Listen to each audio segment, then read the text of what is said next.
and in his name. We have so much to do, which is exciting. Charlie in heaven is like, you guys thought you had a busy schedule then, just you wait. And he's doing some awesome things with Jesus in heaven right now, but there's so much work to be done. I mean, since his assassination, we have 100,000 chapters, 100,000. The loyalty inside Turning Point just shattered.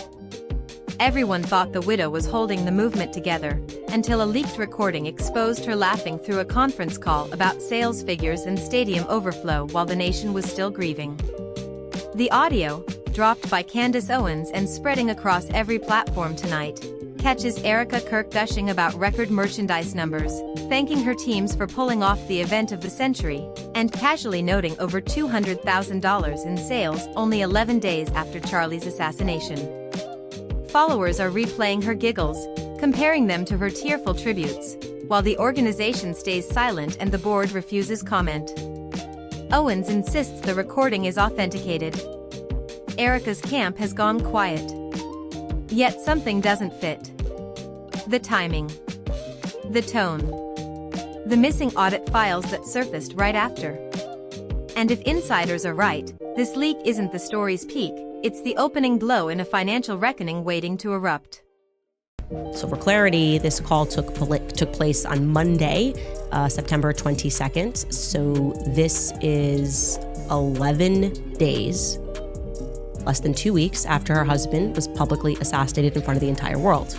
It's important to remember that. It's also less than 48 hours, about 48 hours after his private Catholic funeral. By the morning after the leak, everything that once looked like organized mourning had turned into a scramble for control.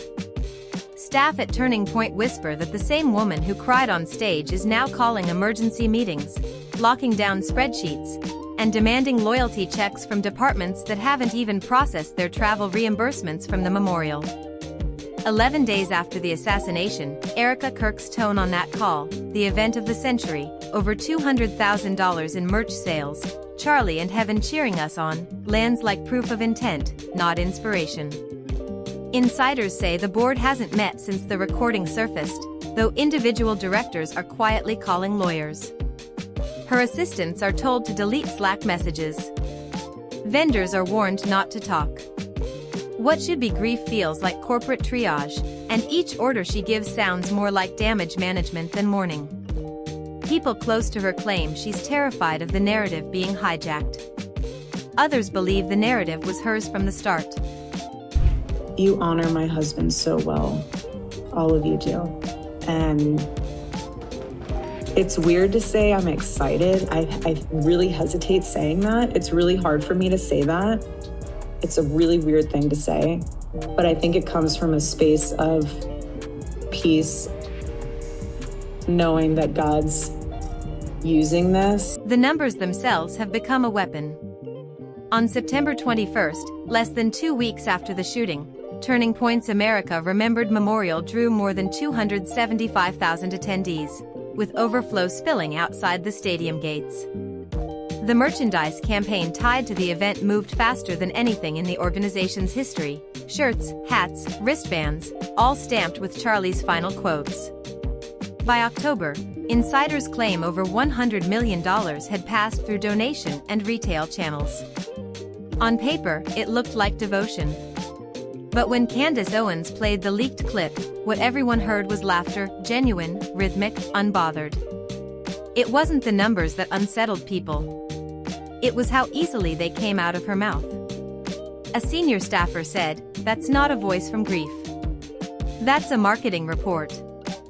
For Turning Point's loyal base, it was the first time the line between faith and profit sounded identical. I don't know what to say. She doesn't want to say she's happy. I don't want to say I'm happy, but where it comes from, I'm going to explain the happiness that I feel. It comes from peace, because we're witnessing the gospel in real time. All of that, all of this. The widow's defenders are working overtime to reframe the tone. They circulate statements about strength, leadership, and the need to carry the mission forward. They argue that a woman inheriting a movement can't afford to break down publicly. But the footage of Erika Kirk's smile, wide, sustained, confident, keeps looping online, and no amount of scripture in the captions makes it look right.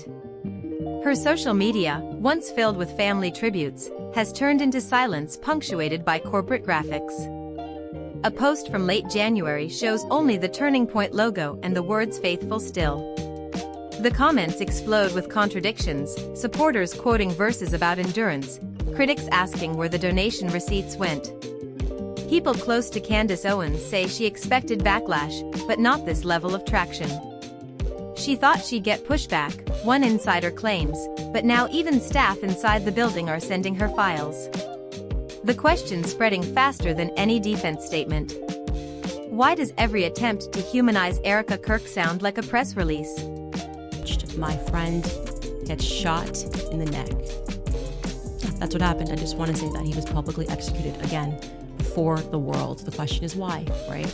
Behind the scenes, the math begins to twist. Insiders allege that Charlie himself had commissioned a private audit months before his assassination, worried about missing grant documentation and donor overstatements. Those files, according to sources tied to his sister, vanished from the system right after Erika took over. No one officially confirms it, but accountants whisper about disappearing backups and logins that no longer work. The timing is impossible to ignore: a power handover, a flood of sympathy money, a widow elevated to CEO within days. Her critics call it consolidation disguised as continuity. Even sympathetic board members now question who's really running operations. It's not paranoia, says one longtime donor. It's arithmetic. And still, Erika's response is absence. No press conference. No recorded statement. Just curated devotion posts written like corporate prayers. The silence feels less like grief now and more like containment. Candace Owens doesn't slow down. Her latest podcast segment names specific Turning Point staff, suggesting they were rewarded for loyalty after the transition. She teases evidence of financial irregularities, referencing gala events at Mar-a-Lago that allegedly raised $40 million. What she offers the public is drama wrapped as righteousness, a movement built on moral clarity eating itself alive. Her sources claim she's working with Charlie's sister, who has started assembling her own timeline of financial discrepancies. The family's involvement makes the feud radioactive, bloodline versus brand. One post from the sister's account hints at numbers that never reached the family foundation. That message is later deleted, but screenshots circulate. Turning Point's communications team refuses comment, calling it a private family matter. Yet every time they try to bury the feud, Owens digs deeper, insisting she won't stop until the truth about Charlie's legacy is free. Her audience interprets that as permission to hunt. Information to research and to investigate, and nothing is making sense. Now, it could not be making sense because we've not arrived at the conclusion. The FBI, I will say, has recently come out and said they're looking for another person. Good, because what we have so far obviously cannot be it. I feel Meanwhile, Erika moves the narrative back to faith. On January 29th, she posts an image from Washington, D.C., writing about quiet moments and the way you love our babies. The caption sounds gentle, but to anyone tracking the leaks, it reads as strategy. It's the opposite tone of the recording Owens released a day earlier. Public sympathy flares again, but the contrast feels staged. Brittany Aldean comments hearts. Savannah Crisley calls her strong. The replies beneath those endorsements are venomous, thousands of users demanding transparency. What was once a base unified by belief has splintered into factions, those who see a widow defending a legacy, and those who see a CEO protecting a pipeline. The more Erika speaks in devotion, the more her silence about the money screams. Insiders describe an internal divide where some staff refuse to wear the new merch line, calling it blood cotton. Turning Point warehouse workers, according to leaked messages, are now asked to sign confidentiality forms about inventory figures. Even kind of using this idea of Charlie being in heaven, looking down, and the laughter. I don't know. I feel like the rest of you. Every explanation Turning Point offers makes the picture worse. When spokespeople describe Erika's upbeat tone as leadership composure, even allies flinch. Public relations memos reference, grief manifests differently, language that sounds like damage control written by attorneys. At the same time, private donors start freezing their contributions, waiting for clarity. The organization's finance office reportedly cancels an upcoming donor retreat, citing security and timing concerns. Multiple insiders claim the event's budget was quietly redirected toward legacy merchandise fulfillment. For a group once fueled by outrage against corruption, the optics are unbearable. And yet, Erika remains untouched, almost untouchable. A senior employee calls her the only person with access to everything and accountability to no one. That comment reaches Owens, who reads it on her podcast as proof of a cover-up. The feedback loop becomes self-feeding. Owens accuses. Erika retreats. The silence becomes signal, and every delay looks like confession. Here's where the story stops behaving like a management crisis and starts feeling like a succession war. The same week the audio leaks, Turning Point staff notice sudden access restrictions across internal drives. A memo from IT cites enhanced security measures. Some employees claim even their personal work folders are locked. The finance department allegedly loses access to donation tracking spreadsheets. It's like they're building a vault around her, one analyst says. The board's official statement, 2 sentences thanking supporters for patience, only deepens suspicion. Donors forward the statement to Owens, who posts it with the caption, "Patience for what?" Insiders now describe Turning Point as 2 organizations sharing a logo, one still chasing activism, another quietly rebranding grief into commerce. Erika's defenders insist she's shielding the legacy from chaos. Her critics say she's turning it into product. The truth sits somewhere in the empty space between those motives, widening by the hour. I will never agree with political violence. My husband is a victim of it. I'm a victim of it. But what I'm trying to say here is that we can blame everyone else. We have to look in the mirror. When you become a father, when you become a mother, how are you raising your kids? Are you taking responsibility? Then comes the moment that rattles even those who wanted the scandal contained. Screenshots leak from a private staff chat showing Erika telling her team that Charlie would be proud of these numbers. Within minutes, the screenshots flood X and Telegram. The timestamp matches the same internal meeting referenced in Owens's audio. The phrasing, half sentimental, half triumphant, makes the debate impossible to spin. Loyalists insist she was inspiring exhausted staff. Critics see emotional detachment. The tone in those words resurrects the central question: who is Erika grieving for, the man or the mission? Her remark about Charlie in heaven working with Jesus becomes meme material, replayed as evidence of spiritual branding. The organization responds by posting a verse from Isaiah, "Here I am. Send me."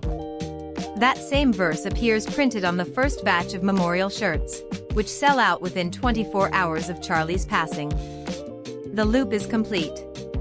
Scripture, sales, and sorrow, indistinguishable. But she didn't call for war. Erika did not call for war. In fact, she did the exact opposite, which is what was so stunning. It was unbelievable. The forgiveness that she granted, the strength that it took for her to call for that forgiveness, it's just unmatched, and it really made a difference. And I was being serious when I tweeted that I think it was the most consequential speech in American. By early February, the investigation shifts from morality to money. Independent analysts begin compiling Turning Point's donation disclosures, comparing the surge after September 10th to prior years. The figures don't match. Revenue spikes by triple digits, yet reported donor totals shrink. Erika's sister-in-law quietly contacts an outside forensic accounting firm, but no official audit is announced. Owens seizes the moment, posting that the missing numbers tell their own story. The post trends for a day, then disappears under a swarm of bot accounts defending Erika. someone is managing perception in real time. In conservative influencer circles, alliances fracture.